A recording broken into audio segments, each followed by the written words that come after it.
There is a looming tension between the Ruto administration and Azimio One Kenya Alliance.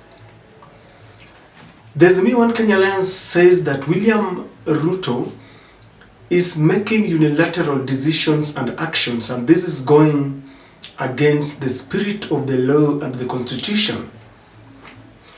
They are citing, for example, that we just concluded the interviewing the nominees to several cabinet secretary offices.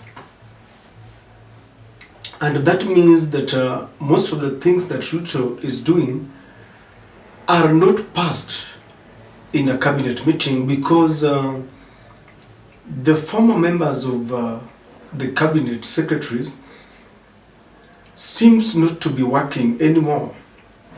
And so they are asking where Ruto is getting the authority to undertake some of the decisions that he's making. They say that, for example, the ratification of the use of GMO products in Kenya is something that is controversial. Yet the administration has gone ahead to give it a green light. The other thing that they are talking about is the disbandment of the Special Service Unit that was under the command of the DCI, and in this case the former DCI George Kinoti. And so with this, the Azimio government feels that if William Ruto is left unchecked, very soon he's going to become a dictator. Ladies and gentlemen, as we delve more into this, if you're watching our channel for the first time, kindly subscribe and don't forget to click the notification bell. I want us to stay with the disbandment of the Special Service Unit that was being controlled by the DCI George Kinoti. When you fact check, there are a few things that come into mind. This unit is not very unique because most people think that it is something that only existed in the Uhuru government. William Ruto on Mashujaa Day said that not only did he do away with this special unit, but also opened investigation into its dealings. And in this case, I think people like the former cabinet secretary in the Office of Interior, that is Fred Okengo Matiang'i, and his permanent secretary, Karanja Kibicho, the former Inspector General Mutambai, George Kinoti, of course. I think these are people that William Ruto administration want to investigate so that they can shed light into what happened. And the Azimio government is not taking lightly. In fact, the other day, Junet Mohammed questioned whether there is any cabinet sitting that passed and gave Ruto the authority to disband and to start investigations. And Wiper leader Kalonzo Musyoka yesterday alluded to the same, asking why Mr. Ruto is acting unilaterally.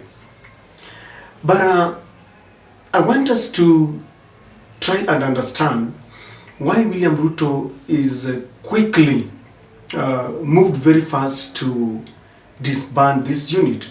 Because like I mentioned earlier, I think this unit exists in every administration. It was there in the Kibaki government. It is a special unit that carries special activities, I think, as assigned by the president, because of course the president is the commander-in-chief of all the armed forces. And down, as you go down, we have the minister of security, internal security, and of course all the security agencies. And there's nothing wrong with President Ruto disbanding this unit, but the move is so quick that people are reading mischief.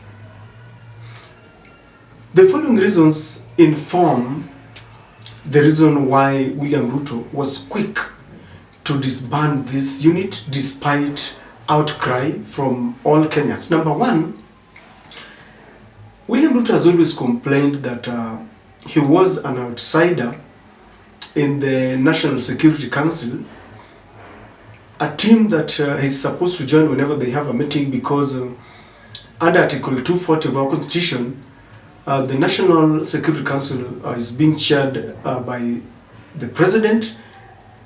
Then the second in command, the Deputy President, should also be there. But William Ruto says that only 2 years into their second term, that is in 2017, he was actually sidelined and he was kicked out, so he was not part of this team. And William Ruto feels that perhaps this unit committed what he calls atrocities.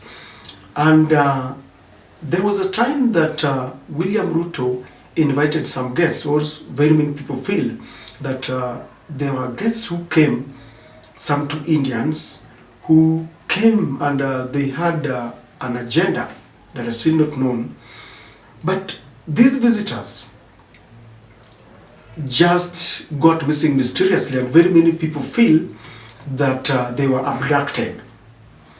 If you listen to Ruto's statement, he was actually saying that the special service unit was used to commit murder, and then most of the bodies were dumped in Yala River. I don't know how true that is, but it could inform the reason why William Ruto has decided to quickly disband, because he wants to investigate and perhaps he wants to know where his 2 friends went, because William Ruto strongly believes that this unit must have taken part in the kidnapping and taking away those 2 Indians. And he's not taking it lightly. So I think he's doing this so that they can shed light. Maybe he wants to know whether they're still alive, whether they were killed, where they were. So he can only do this after disbanding this, so that they will be called one by one. You see, when the unit has been disbanded, it is like authority has been taken away from them. The second thing is that William Ruto wants to create his own team. You see, every administration will always want to be autonomous. Most members of this special team were under the control of the former president, Uhuru Kenyatta. So William Ruto is setting his own base. This special unit must be a unit that is composed of people who you trust, because they will be executing orders from the office of There are several units within the security force, and they serve different purposes. And one that is reporting directly to the president must be composed of people who he trusts. And so William Ruto quickly disbanded this because he wants his own people there, maybe people from his area. He does not want a unit that is composed of some people from the previous government, because they will be leaking secrets. Remember when William Ruto was the deputy president, he used to get some secrets from State House. I think there are people who are still loyal to him, and he learned a lot. He doesn't want to create that mess again where they do things in a secret manner, then it leaks out. So he wants people who he can confide in, and all know matters security are always treated very delicately. William Ruto is also sending a warning to the opposition. And this is the reason why he said that he's going to investigate the manner in which this unit operated. The opposition has come out with guns blazing, and they want to know why Ruto is doing this. William Ruto is using this to scare the opposition. Why?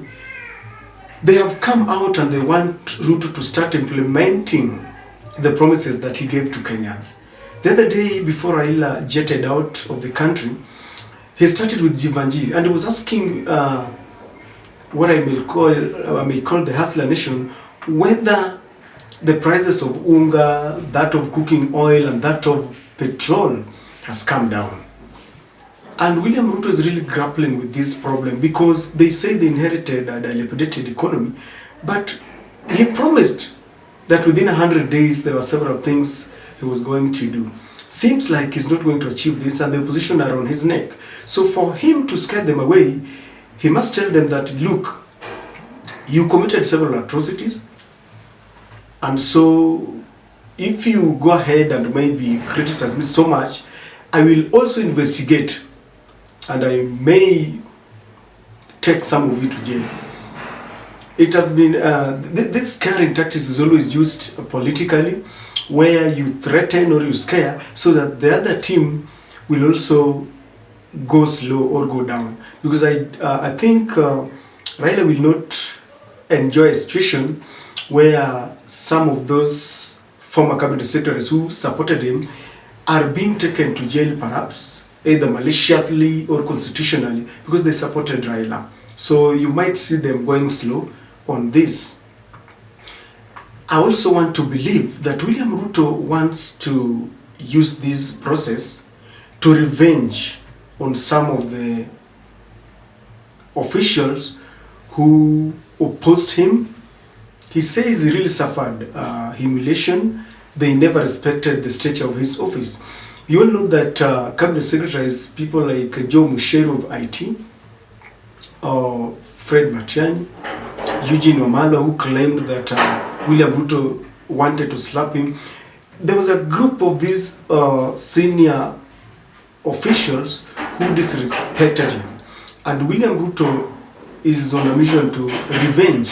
And the best way to revenge is to do it in such a way that the Kenyans and the international community will not criticize. They will think that we are following the law. Just the other day, one of the civil rights groups asked Mr. Ruto to open investigations, a commission of inquiry into the dealings of this special unit. So what Mr. Ruto will do is to ensure that he investigates. Yet under that facade will be a mission to revenge. So they will be going to jail, or they will be punished because they also mistreated William Ruto.